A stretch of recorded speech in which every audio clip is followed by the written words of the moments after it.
Okay students, तो आज हम डिस्कस करेंगे the law of mass action. Law of mass action जो है ये इक्विलिब्रियम पे, अगर हमारे साथ एक रिएक्शन में इक्विलिब्रियम इस्टेब्लिश हो जाए तो उसी वक्त इक्विलिब्रियम पे concentration of reactant and product क्या होगा। तो इक्विलिब्रियम पे जो कंसंट्रेशन है उसको डिस्कस करने के लिए एक लॉ पेश किया गया है जिसे हम पहचानते हैं लॉ ऑफ मास एक्शन के नाम से। ये लॉ जो है C.M. गोल्डबर्ग और Peter Waage, C.M. Guldberg and Peter Waage ने ये लॉ पेश की थी 1864 में। कहते हैं कि फॉर एग्ज़ाम्पल हमारे साथ एक रिएक्शन है जिसमें सिंपली हम कहते हैं कि A और B जो है ये रिएक्ट करके बनाते हैं C+D, और ये C+D जो है ये डिकम्पोज होके बनाते हैं A+B। अब इसमें ये जो A+B से C+D बनता है, ये ऊपर वाला जो एरो है इसको हम कहते हैं फॉरवर्ड रिएक्शन। और जब ये प्रोडक्ट डिकम्पोज होके रिएक्टेंट बनाते हैं तो इसको हम कहते हैं रिवर्स रिएक्शन।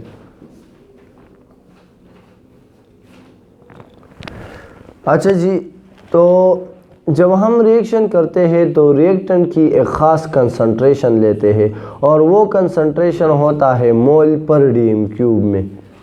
कंसंट्रेशन का यूनिट क्या है? ये है मोल पर डीएम क्यूब, यानी कि एक डीएम क्यूब में कितने नंबर ऑफ मोल मौजूद है, इसे हम कहते हैं कंसंट्रेशन। और इसको हम सिंपली रिप्रेजेंट करते हैं स्क्वायर ब्रैकेट से। अगर स्क्वायर ब्रैकेट में A मौजूद है तो इसका मतलब होगा कि कंसंट्रेशन ऑफ A। ठीक है, अब ये लॉ जो है इसमें इसकी स्टेटमेंट कुछ इस तरह से है कि जब A+B रिएक्शन करता है तो ये रिएक्शन एक ख़ास रेट के साथ होगा, या हम कहते हैं एक ख़ास स्पीड के साथ होगा, यानी कि एक सेकंड में एक ख़ास number of moles of reactant combine होंगे और उससे प्रोडक्ट बनेंगे, उसे हम कहते हैं रेट, यानी कि एक सेकंड में कितने स्पीशीज़ कन्वर्ट होते हैं प्रोडक्ट में।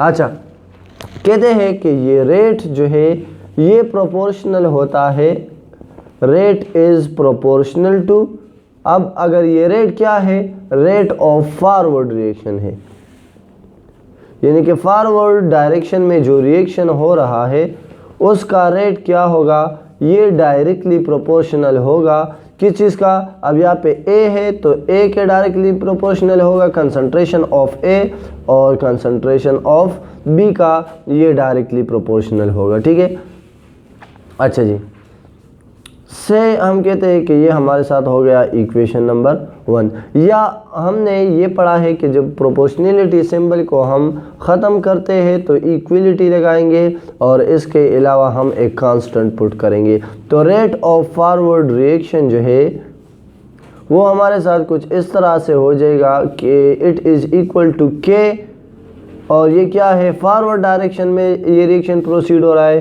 तो इसके के साथ हम F लिख लेंगे, और यहाँ पे रिएक्टेंट में A into concentration of B। So this is our equation number 2। अब इसी तरह से रिवर्स डायरेक्शन के लिए, यानी कि ये प्रोडक्ट जब डिकम्पोज हो के रिएक्टेंट बनाते हैं तो ये इसका भी एक सेकंड में एक ख़ास क्वांटिटी शिफ्ट होगा, यानी कि इसका भी एक ख़ास रेट होगा, या हम कहते हैं कि ये भी एक ख़ास स्पीड के साथ कन्वर्ट होगी। तो इसका जो रेट है उसे हम कहते हैं रेट ऑफ रिवर्स रिएक्शन। तो रेट ऑफ रिवर्स रिएक्शन जो है वो डायरेक्टली प्रोपोर्शनल होगा किस चीज़ का, कंसंट्रेशन ऑफ C&D। ठीक है, यानी कि अगर इसका कंसंट्रेशन ज़्यादा हो, नंबर ऑफ मॉलिक्यूल C और D ज़्यादा मौजूद हो, तो हम कहते हैं कि रेट जो है वो ज़्यादा होगा, और अगर C+D कम हो तो फिर रेट जो है वो स्लो होगा। तो हम कहते हैं कि ये प्रोपोर्शनल होगा C का कंसंट्रेशन और concentration of D। So this is our equation number 3। अच्छा जी, अब हम इस प्रोपोर्शनलिटी के सिंबल को ख़त्म करेंगे तो हमारे साथ ये इस तरह हो जाएगा कि रेट ऑफ रिवर्स डायरेक्शन जो है या रेट ऑफ रिवर्स रिएक्शन बराबर हो जाएगा के, अब ये रिवर्स डायरेक्शन में आ रहा है तो इसको हम के आर इसके लिए लिख लेंगे और यहाँ पे लिखेंगे सी और डी। अब ये के एफ क्या है, के एफ हमारे साथ है इक्विलिब्रियम कांस्टेंट, किस रिएक्शन के लिए, फॉरवर्ड रिएक्शन के लिए। और के आर क्या है, हम कहते हैं कि ये इक्विलिब्रियम कांस्टेंट है या सिंपली हम कहते हैं कि रिएक्शन कांस्टेंट है और रिवर्स डायरेक्शन वाले रिएक्शन के लिए। So this is our equation number 4।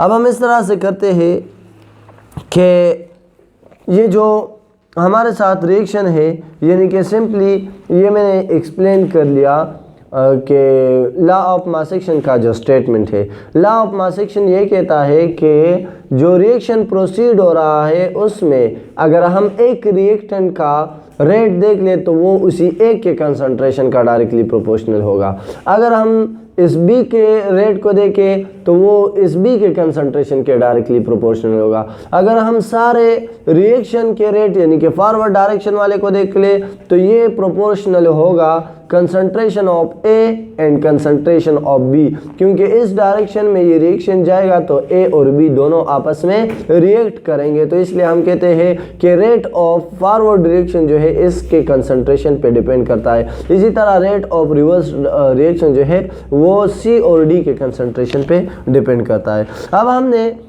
ये स्टडी किया हुआ है कि एट इक्विलिब्रियम पे इससे पहले ऑलरेडी हमने स्टडी किया हुआ है कि अगर एक ऐसा रिएक्शन हो जो रिवर्सेबल हो, जो फॉरवर्ड और बैकवर्ड दोनों साइड में प्रोसीड हो रहा हो, तो उसके लिए जब रेट ऑफ फॉरवर्ड रिएक्शन और रेट ऑफ रिवर्स रिएक्शन बराबर हो जाए तो हम कहते हैं कि अब ये इक्विलिब्रियम में है। तो एट इक्विलिब्रियम हम कहते हैं कि रेट ऑफ फॉरवर्ड रिएक्शन जो है, रेट ऑफ फॉरवर्ड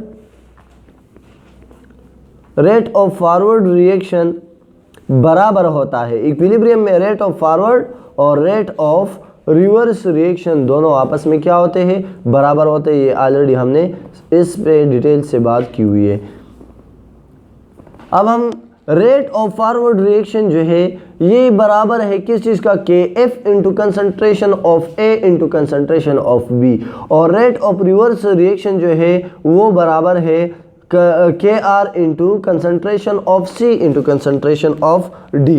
तो इसकी जगह पे हम इसके वैल्यूज़ लगाएंगे। तो रेट ऑफ फॉरवर्ड रिएक्शन जो है वो हमारे साथ बराबर है के एफ इंटू, तो यहाँ पे हम लिख लेंगे K F into concentration of A into concentration of B, और ये क्या हो जाएगा, यहाँ पे इक्वल का सिंबल है तो ये हम लगाएंगे। रेट ऑफ रिवर्स रिएक्शन जो है वो बराबर है K R concentration of C into concentration of D. तो इस रेट ऑफ रिवर्स रिएक्शन की जगह पे हम ये पुट करेंगे तो ये हमारे साथ इस तरह हो जाएगा कि K R into concentration of C into concentration of D. अब हम क्या करेंगे, इस कांस्टेंट को एक साइड पे कर लेंगे और ये जो वेरिएबल है इसको दूसरे साइड पे, यानी कि के आर को हम इस साइड पे लेके आएंगे और ये ए बी दोनों को हम इस साइड पे लेके आएंगे। तो ये रिएक्शन हमारे साथ कुछ इस तरह हो जाएगा कि के आर अगर यहाँ पे आ जाए तो के एफ हो जाएगा डिवाइडेड बाई, ये यहाँ पे मल्टीप्लाई में है, इस साइड पे आएगा तो डिवाइड में हो जाएगा। तो के F divide by K are is equal to, यहाँ पे ए बी था इसको हमने इस साइड पे शिफ्ट कर लिया और यहाँ पे सी डी ऑलरेडी मौजूद है तो हम लिखेंगे कि C concentration into D concentration divided by A concentration into concentration of B. अब ये हमने स्टडी किया हुआ है कि constant divided by another constant is equal to constant. तो यहाँ पे मैं एक स्टेटमेंट लिख लेता हूँ कि के एफ जो है ये कांस्टेंट है फॉरवर्ड रिएक्शन के लिए, के आर रिवर्स रिएक्शन के लिए कांस्टेंट है। कांस्टेंट को कांस्टेंट पे डिवाइड करेंगे तो एक और कांस्टेंट हासिल होगा जिसे हम कहते हैं के सी। तो यहाँ पे हम K F divide by K R की जगह पे के सी लगा लेंगे। तो K C is equal to concentration of C into concentration of D divided by concentration of A into concentration of B. So this is our equation number 5। ये equation number 5 जो है इसे हम कहते हैं एक्सप्रेशन पर इक्विलिब्रियम कांस्टेंट। ठीक है, यहाँ पे ये के सी क्या है, के सी हमारे साथ इक्विलिब्रियम कांस्टेंट है इन टर्म ऑफ कंसंट्रेशन। ये सी हमारे साथ रिप्रेजेंट करता है कंसंट्रेशन को। तो equilibrium constant in term of concentration जो है वो बराबर हो जाएगा कंसंट्रेशन ऑफ प्रोडक्ट, ये प्रोडक्ट होता है, और divided by concentration of reactant. ठीक है, अब अगर हमारे साथ एक ये तो सिंपल रिएक्शन था, अगर हमारे साथ इस तरह से एक रिएक्शन है जिसमें जिस तरह हम कहते हैं कि N2 + H2 goes to form NH3। अब इसको जब हम बैलेंस करते हैं तो यहाँ पे 2 लगा लेते हैं और यहाँ पे हम 3 लगाएंगे तो ये रिएक्शन बैलेंस हो जाएगा। अब अगर इस तरह के कोएफिशिएंट हमारे साथ एक रिएक्शन में मौजूद हो तो उसके लिए हम जनरल रिएक्शन इस तरह लिखेंगे जिस तरह हमने लिखा था कि A + B goes to C + D। तो अब हम क्या करेंगे, अब हम इस तरह इसके कोएफिशिएंट को स्मॉल a के साथ हम स्मॉल a लगाएंगे, b के साथ हम स्मॉल b लगाएंगे, c के साथ हम स्मॉल c लगाएंगे और d के साथ हम स्मॉल d लगाएंगे। तो ये हमारे साथ रिप्रेजेंट करते हैं कोएफिशिएंट को। ठीक है, अगर एक जिस तरह यहाँ पे H2 के साथ 3 है तो इसी तरह ये रिप्रेजेंट करते हैं कोएफिशिएंट्स को। तो इसके लिए इक्विलिब्रियम कांस्टेंट हम कैसे फाइंड करेंगे, तो सिंपली वही मेथड होगा कि के C is equal to product, यानी कि C concentration divided by D concentration multiply by D concentration divided by concentration of A into concentration of B।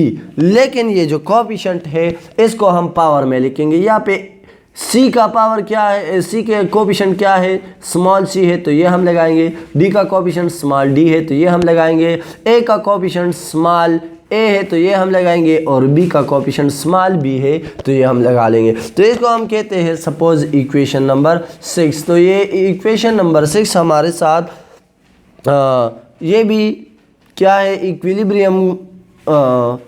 Equilibrium पे यानी इक्विलिब्रियम कांस्टेंट के लिए एक्सप्रेशन है।